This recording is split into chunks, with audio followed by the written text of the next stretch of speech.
আজকের খাসির মাংসটা সম্পূর্ণ ভিন্ন স্বাদের হবে, কথা দিচ্ছি। একবার অবশ্যই ট্রাই করবেন। খাসির মাংসটাকে ভালো করে ম্যারিনেট করে রেখে দেবো সব রকমের মশলা দিয়ে। নমস্কার বন্ধুরা, সম্পার রান্নাঘরে সবাইকে স্বাগত জানাই। আজ আমি শেয়ার করব আপনাদের সাথে খাসির মাংস রেসিপি, প্রেসার কুকার ছাড়া ঘরোয়া পদ্ধতিতে জামাই ষষ্ঠীর স্পেশাল। একদম ভিন্ন স্বাদের হবে, কথা দিচ্ছি। চলুন তাহলে শুরু করি।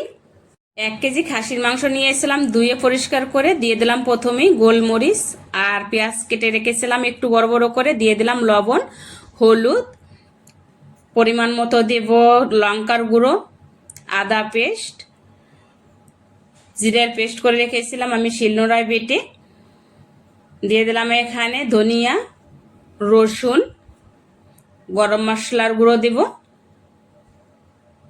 পরিমাণ মতো, আর দেব খাঁটি সর্ষের তেল।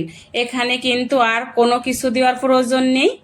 লেবু বা টক দই, কখন কোনটা দিচ্ছি আপনারা স্কিপ না করে পুরো ভিডিওটা দেখতে থাকুন। আশা করি ভীষণই ভালো লাগবে আর খুব সহজেই প্রেসার কুকার ছাড়াও রান্না করে নিতে পারবেন। খেতে হবে দুর্দান্তের। তো এখন আমি ভালো করে একটু মেখে নিচ্ছি, ততক্ষণ অবধি একটু কষিয়ে নেব হাতের সাহায্যে, যতক্ষণ অবধি এই খাসির মাংসটা সফট না হচ্ছে। প্রায় 10 মিনিটের মতন আমি কষিয়ে নিয়েছি। দেখুন, এখন দেখতেই পাচ্ছেন কতটা এখন সফট হয়েছে, হাতে দিলে পরেই বুঝতে পাচ্ছেন। যত এই ম্যারিনেটটা ভালো হবে তত কিন্তু এই খাসির মাংসটা রান্না ভালো হবে। প্রায় আমি 10 মিনিটের মতো আমি কষিয়ে নিয়েছিলাম, আর এখন এই যে দেখুন, দেখেই বুঝতে পারছেন কতটা নরম তুলতুলো হয়ে গেছে। হাফ রান্না কিন্তু এই কষানো চটেই হয়ে যাবে। প্রায় আধা ঘন্টার মতন আমি রেখে দেব। আর এদিকে আমি একটা মশলা করে নেব, হোমমেড মশলা। তাই হোমমেড মশলার জন্য কি কি লাগছে দেখুন। নিয়েছি এখানে জায়ত্রী, জয়ফল, গোলমরিচ, আর আমি দিয়েছি এখানে শুকনো লঙ্কা, তেজপাতা, জিরা, এলাচ, দারচিনি একটা পাউডার করে নিয়ে এসেছি এই যে। আর এখন এই যে নিয়েছি প্রায় 200 গ্রাম টক দই। এই টক দই ভিতরে আমি দিয়ে নেব একটা হোমমেড মশলা করে রাখলাম। ভালো করে ফেটিয়ে নিতে হবে যাতে কোনো জায়গায় দলা পাকিয়ে না থাকে। আর ঢাকা দিয়ে রেখে দিলাম। ততক্ষণে আমি কড়াইয়ের কাছে চলে আসলাম, উনানে জাল ধরে দিয়ে দিয়ে দিলাম সর্ষের তেল। সর্ষের তেল দিয়ে রান্না করার চেষ্টা করবেন। তেলটা গরম হওয়ার সাথে এখানে দিয়ে দিলাম এলাচ, দারচিনি আর জিরে, তেজপাতা। একটু সুগন্ধি বেরিয়ে আসার অবধি আমি নাড়তে থাকবো। যখন সুগন্ধিটা এই তেলের সাথে মিলিয়ে যাবে তখন দিয়ে দেবো কুচিয়ে রেখেছিলাম পেঁয়াজ। আর এই পেঁয়াজটা কিন্তু খাসির মাংসতে একটু বেশি লাগে, আপনারা বুঝে শুনেই দেবেন। আমি 1 কেজি খাসির মাংসর জন্য 300 গ্রাম নিয়েছিলাম পেঁয়াজ। আর 300 গ্রাম পেঁয়াজের থেকে আমি কয়েকটা রেখেছিলাম পেস্ট করে, আর কুচি করে দিয়ে দিয়েছিলাম ওখানে আগেই মাখানের সাথে। ভালো করে একটু বাদামি কালার আসা অবধি নেড়ে নেব। লবণ দিয়ে দিয়েছিলাম যাতে পেঁয়াজটা তাড়াতাড়ি নরম হয়ে যায়। আর এখন দিলাম এই যে চিনি। এই চিনিটা কিন্তু পেঁয়াজের ভিতরেই দিতে হবে, তাহলে কিন্তু কালারটা ভালো আসবে। আর দিয়ে দিলাম কিছুটা পেঁয়াজ আমি পেস্ট করে রেখেছিলাম, গ্রেভিটা ঘন হবে এই কারণে আমি এই পেঁয়াজটা এখন দিয়ে দিলাম। ভালো করে আবারও একটু কষিয়ে নিব, কাঁচা গন্ধটা না যাওয়া অবধি আমি কষতে থাকবো। বাদামি কালার চলে এসছে। আর এখন দিয়ে দেব এখানে এই যে ম্যারিনেট করে রেখেছিলাম খাসির মাংসটা দিয়ে দিলাম।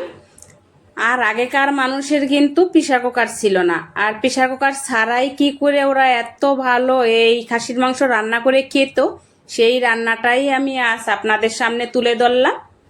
আর যদি আপনাদের প্রেসার কুকার থেকে থাকে ঘরে, অল্প সময় হাতে থাকে, তাহলে কিন্তু কষিয়ে নিয়ে সে প্রসেসটা বলে দেব। আর উনানে কতটা সময় লাগলো সেটাও আমি বলে দেব। আমরা যারা শাশুড়িরা আছি, এই জামাই ষষ্ঠীর দিনে কে কিভাবে রান্না করব, কোনটা রান্না করলে আমার জামাই ভালো খাবে, সবাই পরিবারের আনন্দ করে খাবে, সবাই একসাথে, সেই চেষ্টাটাই করি। তো এইভাবে যদি রান্না করেন আপনারা, স্টেপ বাই স্টেপ, তাহলে কিন্তু সবাই আনন্দ করে খেয়ে নেবে। আর এখন দিলাম আমি এই যে কাশ্মীরি লঙ্কার গুঁড়ো। কাশ্মীরি লঙ্কার গুঁড়োটা সবসময় আপনারা কিন্তু পরে দেওয়ার চেষ্টা করবেন। অনেকেই অনেকভাবে রান্না করে থাকেন, সে কালারটাও ভালো আসে, কিন্তু আমি যে প্রসেসে রান্না করলাম সেই প্রসেসটা একবার বলে দিলাম। আর এই কাশ্মীরি লঙ্কা দেওয়ার পরে বেশি কিন্তু আর নাড়া যাবে না, এর একটু সময় পরেই কিন্তু জল দিয়ে দিতে হবে, তাহলে এই কালারটা আসবে। দিয়ে দিলাম অল্প পরিমাণে জল। জল দিয়ে ঢেকে দেব, ঢেকেই দেব। প্রায় আমি 3 থেকে 4 বার জল দিয়েছিলাম, অল্প অল্প করে। উষ্ণ জল গরম করে রেখেছিলাম, অবশ্যই কিন্তু উষ্ণ গরম জল দেবে। এখানে নর্মাল যে জল থাকে সে জলটা দেবে না, না হলে কিন্তু মাংসটা শক্ত হয়ে যাবে। আর এখন দিয়ে দিলাম আমি, এখানে চন্দ্রমুখী আলু ছিল এই কারণে ভেজে নিইনি, আলুটা দিয়ে দিলাম। চাইলে আপনারা আলু দিতেও পারেন, নাও পারেন। আর আমি এখন দিয়ে দেব ওই যে যেটা রেখেছিলাম দইয়ের সাথে হোমমেড করে দিয়ে দিলাম। এই সময়ে কিন্তু এটা দিতে হবে, আগেও দেওয়া যাবে না, পরেও দেওয়া যাবে না।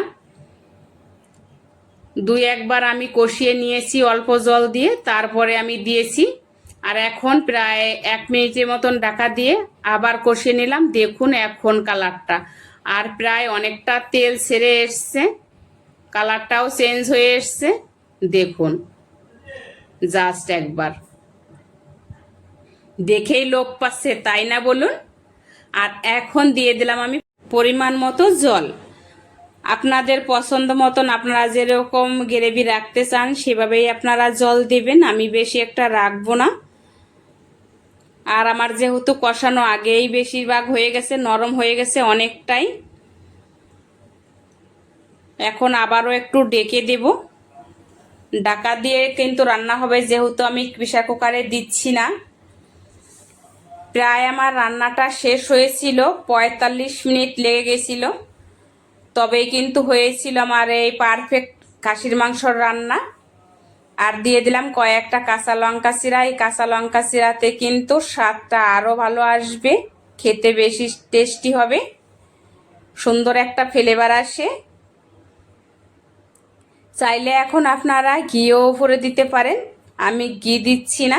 যদি আপনাদের হাতে সময় কম থাকে তখন এই পর্যায়ে 2টো সিটি দিয়ে নিতে পারেন আপনারা। আর যদি গ্যাসে রান্না করে থাকেন তাহলে কিন্তু আপনাদের প্রায় লাগবে 1 ঘন্টার মতো, তাহলেই কিন্তু পারফেক্ট এই খাসির মাংস রেসিপিটা কমপ্লিট হবে। আমার 45 মিনিট লেগেছে, উনানে রান্না করেছি তাই। তো এই তো ছিল আজকের আমার এই খাসির মাংস ঘরোয়া পদ্ধতিতে, জামাই ষষ্ঠীর স্পেশাল সহজ পদ্ধতিতে। আপনারা যদি এই রেসিপিটা বাড়িতে ট্রাই করে থাকেন তাহলে জানাতে একেবারে ভুলবেন না। আপনাদের মতামত পরামর্শ আমার পরবর্তী ভিডিও বানাতে সাহায্য করবে। ভিডিওটি যদি ভালো লেগে থাকে তাহলে একটা লাইক দিন, বন্ধুদের সঙ্গে বেশি বেশি শেয়ার করুন।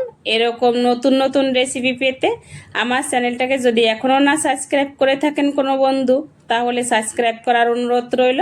পাশে থাকা বেল আইকনটি চাপতে একেবারে ভুলবেন না, যাতে এরকম নতুন নতুন ভিডিও আপলোড হওয়ার সাথে সাথে আপনার কাছে আগে পৌঁছে যায়। তো এই তো ছিল আজকের আমার সহজ পদ্ধতিতে খাসির মাংস রান্নার রেসিপি।